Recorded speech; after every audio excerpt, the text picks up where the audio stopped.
You feel it coming, that clear, undeniable urge. Pumunta ka sa banyo, umupo ka, at wala. O mas masahol pa, isang maliit, matigas na piraso lang ang lumabas. And you're left with that maddening feeling na may naiwan pa sa loob, na dikit pa rin dun sa exit. Kung familiar sa iyo yan, you are not imagining it. Totoo yan. Nadikit talaga ang dumi, hindi sa taas ng iyong colon, kundi mababa mismo sa rectum. At iyon ay isang ganap na naiibang problema kaysa sa regular na constipation. At exactly, kaya naman hindi gumagana ang karamihan ng laxative sa iyo. Sa susunod na ilang minuto, ipapakita ko sa iyo kung bakit nangyayari ito. Ang isang kutsarang remedyo na kayang gumalaw ng mga bagay sa loob ng 30 minuto lamang at kung paano mapipigilan itong mangyari ulit. Ako si Dr. Elena Santos, 35 taong gulang, at ngayon ay direkta akong makikipag-usap sa inyo, ating mga minamahal na matatanda. Narito ang pinakamahalagang punto na hindi naririnig ng karamihan. Mayroong dalawang napakaibang uri ng constipation at kailangan nila ng dalawang magkaibang solusyon. Ang una ay nangyayari sa taas. Mabagal gumagalaw ang dumi sa loob ng kolon, natutuyo habang bumababa at tumatagal ng maraming araw bago makarating sa labasan. Iyon ang target ng karamihan ng laxatives. Ang pangalawa ay yung inyong nararamdaman ngayon. Nakarating na ang dumi sa ibaba, nasa rectum na siya, pero pagdating niya roon, huminto na siya, hindi na lumabas. Ito ay tinatawag na outlet constipation o dyssynergy. At ito ay napakakaraniwan, lalo na pagkatapos ng edad 50. Para sa ating mga lolo at lola, para sa ating mga matatanda sa buong Pilipinas, sa Maynila, sa Cebu, sa Davao, marami sa atin ang dumadaan sa hirap na ito araw-araw. Kaya bakit nga ba nadidikit siya right at the finish line? Isipin mo ang rectum bilang isang holding chamber. Ito ang huling ilang pulgada bago ang labasan. Nakabalot sa paligid ng ibaba nito ay isang kalamnan na tinatawag na pubo rectalis na gumaganap bilang isang sling. Kapag nakatayo ka o nakaupo ng tuwid sa modernong inidoro, hinihila ng sling na yon ang rectum sa isang kink, halos katulad ng garden hose na may tukod sa gitna. Ang kink na yon ang nagpapanatili sa iyo na hindi tumutulo sa buong maghapon. Pero kapag oras na para lumabas, ang kalamnan na iyon ay kailangang mag-relax. Kung hindi siya nag-relax, ang dumi ay tinatamaan ng bend at humihinto. Nadikit na siya doon. Bukod pa doon, kapag ang dumi ay matagal na nakaupo sa rectum, patuloy na hinihigop ng katawan ang tubig mula sa kanya. Kaya habang mas matagal siyang naghihintay, mas magiging matigas at tuyo siya. Sa huli, nagkakaroon ka ng matibay na plug right at the exit na hindi na gumadalaw ng mag-isa. Ang mga karaniwang sanhi nito, mababang fiber, hindi sapat na tubig, binabaliwala ang urge kapag abala, ilang gamot tulad ng opioids, iron supplements, at ilang blood pressure drugs, mga kalamnan ng pelvic floor na nakalimot ng mag-relax, at ang simpleng katotohanan na lahat ng problemang ito ay nagiging mas karaniwan habang tumatanda tayo. At narito ang bitag. Kapag mas malakas kang nag-push, mas lumalala pa. Hindi binubuksan ng streaming ang kink na iyon, kundi lalo pa itong pinipigilan. At maglalagay ka ng sarili mo sa panganib ng hemorrhoids, fissures, at maging prolapse. Kaya pumunta na tayo sa tunay na gumagana. Kapag nadikit na ang dumi sa rectum, hindi mo kailangan ng isang bagay na lalakad sa buong digestive tract mo sa loob ng 2 araw. Kailangan mo ng isang bagay na humihigop ng tubig papasok sa dumi na naandoon na ngayon, doon sa ibaba. Ang remedyo ay isang kutsarita ng milk of magnesia. Iyon ay magnesium hydroxide. Iniinom sa walang laman na tiyan kasama ang isang buo at malaking baso ng tubig. Narito kung bakit ito gumagana kapag hindi gumagana ang iba. Ang magnesium hydroxide ay tinatawag na osmotic agent. Sa simpleng salita, hinihigop nito ang tubig mula sa mga nakapaligid na tissue at pinapasok sa loob ng dumi. Kaya ang matigas at tuyong plug na nakaupo sa iyong rectum ay nagsisimulang lumampot mula sa loob. Sa loob ng 30 minuto hanggang ilang oras, karamihan sa mga tao ay nararamdaman na ang urge na bumalik. At sa pagkakataong ito, gumagalaw na talaga ang mga bagay. Ang isang kutsarita ay humigit kumulang 5 mililitro. Iyon lang. Hindi mo kailangan ng isang kutsara. Hindi mo kailangan ng mas marami. Ang mas marami ay hindi mas mabuti dito. Ang labis na magnesium ay maaaring magdulot ng loose stools, pananakit ng tiyan, at maging mga problema sa electrolyte, lalo na kung madalas mo ininom. Para sa paminsan-minsang paggamit, minsan lang kapag tunay kang nadikit, ang isang kutsarita ay ang tamang dami. Ilang mahahalagang babala. Huwag gumamit ng magnesium hydroxide kung mayroon kang kidney disease. Ang iyong mga bato ang nag-aalis ng magnesium sa iyong katawan. At kung hindi sila gumagana ng maayos, ang magnesium ay maaaring mag-ipon sa mapanganib na antas. Mag-iingat kung mayroon kang ilang kondisyon ng puso o umiinom ng mga gamot na nakakaapekto sa iyong mga electrolyte. At kung umiinom ka ng prescription medications, kumonsulta sa iyong sariling doktor. Ang magnesium ay maaaring makagambala sa pagsipsip ng ilang gamot, kaya mahalaga ang timing. Ngayon, kung gusto mo ng isang bagay na mas lokal at mas mabilis pa, mayroong pangalawang opsyon, ang glycerin suppository. Isinasaksak mo ito sa rectum at gumagana ito mismo kung saan naroon ang problema. Hinihigop nito ang tubig papasok sa dumi at marahang pinupukaw ang dingding ng rectum na mag-contract. Karamihan sa mga tao ay nakararanas ng resulta sa loob ng 15 hanggang 30 minuto.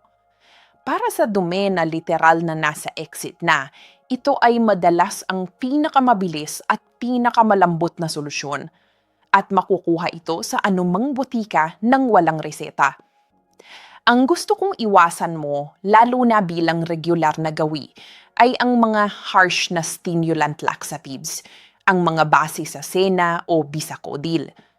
Gumagana sila sa pamamagitan ng pag-irita sa bituka para mag-contract.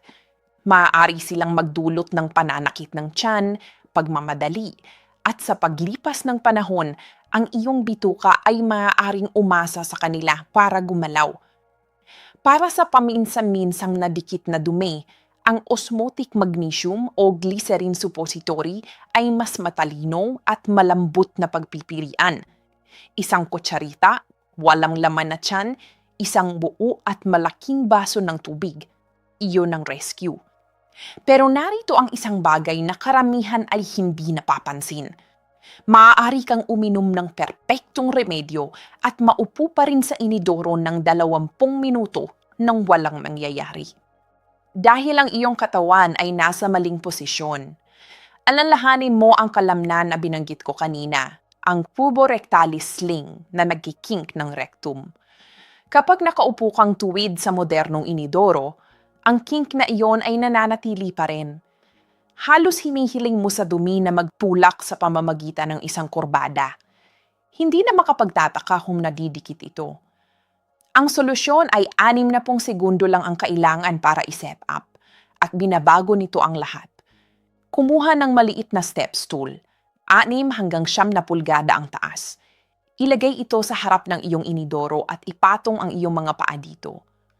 Ngayon, ang iyong mga tuhod ay mas mataas kaysa sa iyong mga balakang. Yumuko ng bahagya at ipatong ang iyong mga siko sa iyong mga tuhod. Ang isang pagbabagong ito, tuhod na mas mataas kaysa sa balakang, katawang yumuyuko pasulong, ay nagtatatuwid ng anggulo sa loob ng iyong rectum. Ang kink ay natatanggal. Ang landas ay nabubuksan. Ngayon ang pangalawang bahagi na kapareho ng kahalagahan.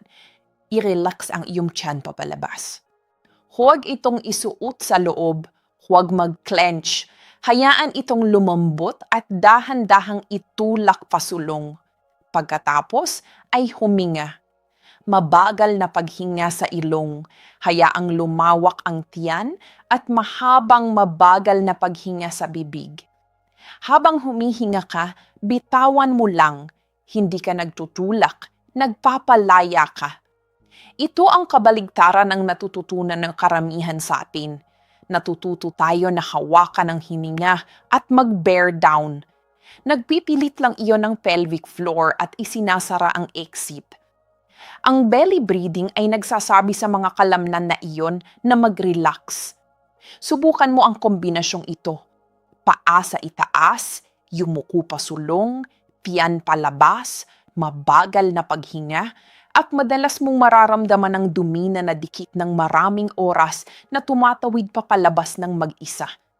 Walang streaming, walang puwersa, mechanics lang na ginagawa ng tama. Ngayon, lumipat tayo mula sa rescue papunta sa prevention dahil ang layunin ay hindi patuloy na abutin ang milk of magnesia tuwing linggo. Ang layunin ay tiyakin na ang dumi ay hindi na magiging ganoon kahirap mula sa simula pa lang. Mayroong 3 partikular na pagkain na napakahusay sa pagganap nito. Bawat isa ay may tunay na pananaliksik sa likod nito. Bawat isa ay mura at madaling mahanap.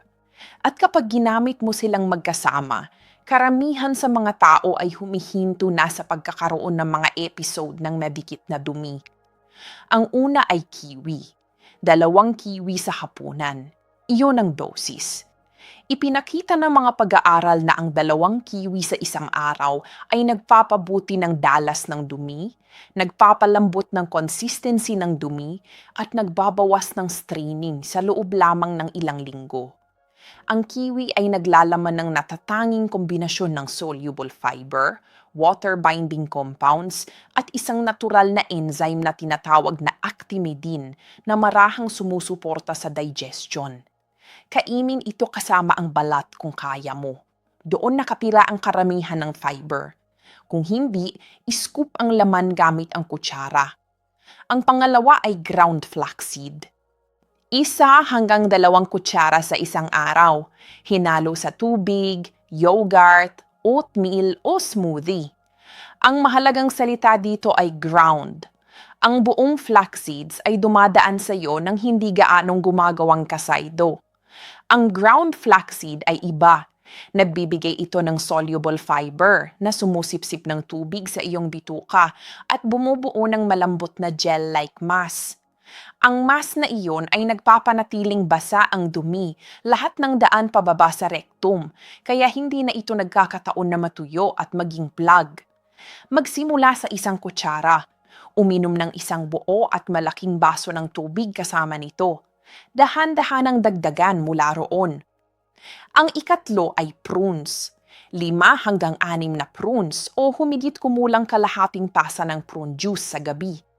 Ang prunes ay ang pinakamalambot na natural na laxative ng kalikasan para sa isang dahilan. Naglalaman ito ng sorbitol, isang natural na asukal na gumaganap bilang banayag na osmotic agent. Hinihigop ang tubig papasok sa dumi, katulad ng ginagawa ng magnesium, pero sa mas mabagal na paraan batay sa pagkain. Naglalaman din ito ng fiber at polyphenols na sumusuporta sa malusog na paggana ng bituka. Ipinakita ng pananaliksik na ang prunes ay mas epektibo aysa sa psyllium fiber supplements para sa banayad na constipation. Kiwi sa hapunan, ground flaxseed sa umaga, ilang prunes sa gabi. Simple, mura, at tahimik na makapangyarihan.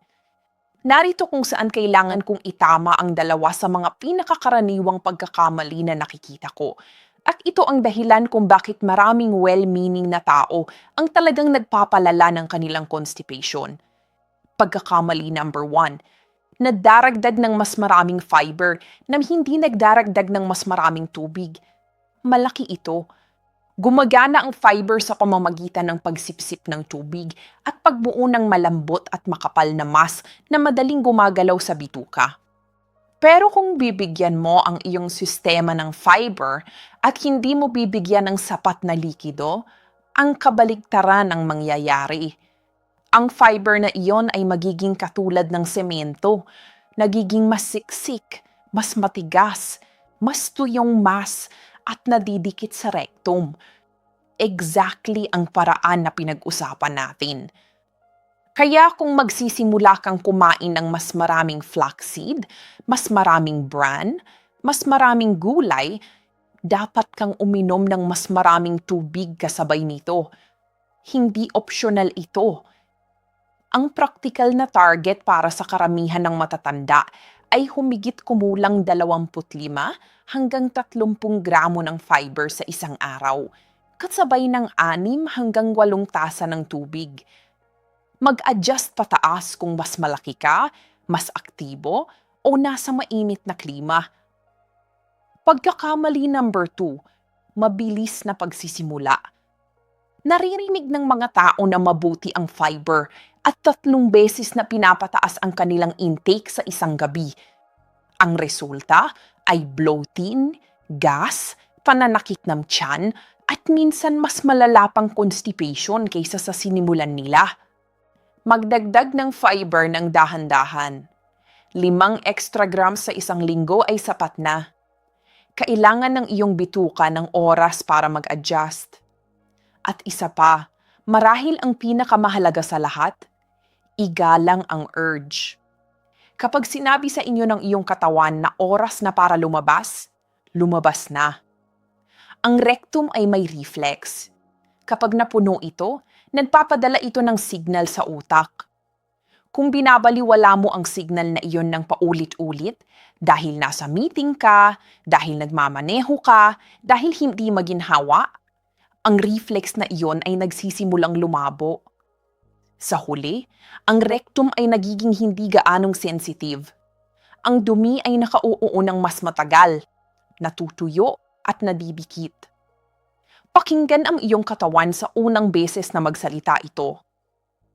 Ngayon, bago tayo magpatuloy, nais kong ibahagi sa inyo ang isang bagay na ganap na binago ang paraan ng aking pag-iisip tungkol sa fiber at digestion. Dahil narito ang kakaibang katotohanan na hindi pa naririnig ng karamihan. Mayroong isang maliit na grupo ng mga mananaliksik na nagpakita na para sa ilang tao, ang pagkain ng mas kaunting fiber, halos wala, kasama ang isang partikular na sangkap, ay talagang nagpapalabas ng dumi ng 2 beses na mas mabilis kaysa sa high fiber na pamamaraan na itinuro sa atin sa loob ng maraming dekada. Alam ko kung paano ito tumunog. Labag ito sa lahat ng pinag-usapan natin. Pero sinusuportahan ito ng agham at nagbabalik ito sa isang 8,000 taong lumang sangkap, ang tinatawag ng ilan ngayon na underwater gut superfood na ginamit ng mahigit 3 bilyong tao sa buong mundo.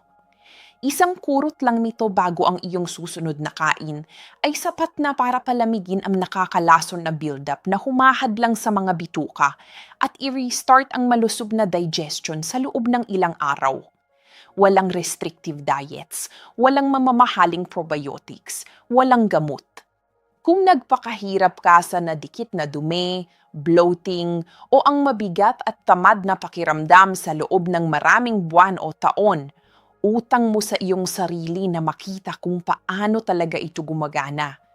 Naghanda ako ng maikling presentasyon na dumadaan sa buong teknik hakbang sa hakbang.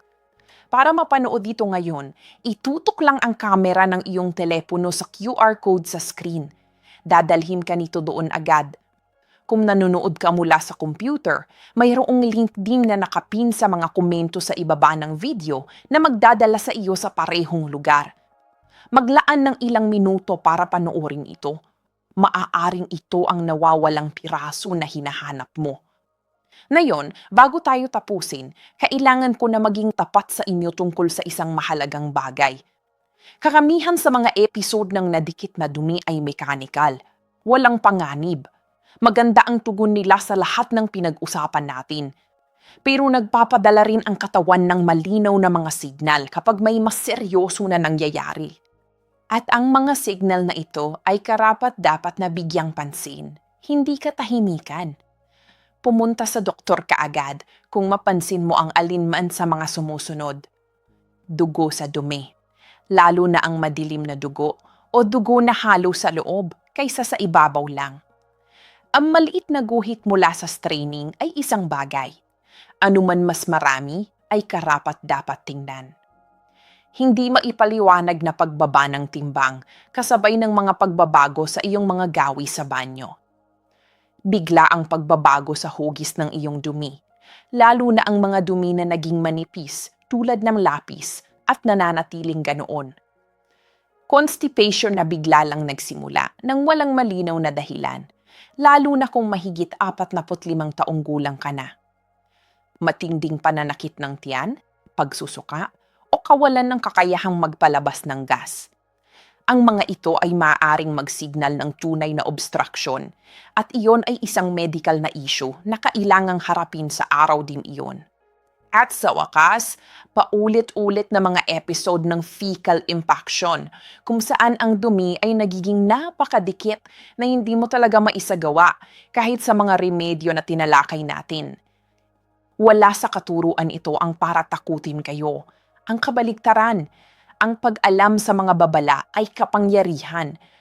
Kadalasan, ang sagot ay simple. Pero kapag nagpadala ng isa sa mga signal na ito ang iyong katawan, pakinggan mo ito. Kaya ibuwod natin ang lahat.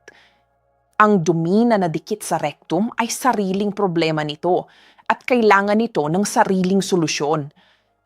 Ang mga regular na laxatives na gumagana sa taas ng kolon ay madalas na hindi nakaabot sa tamang lugar.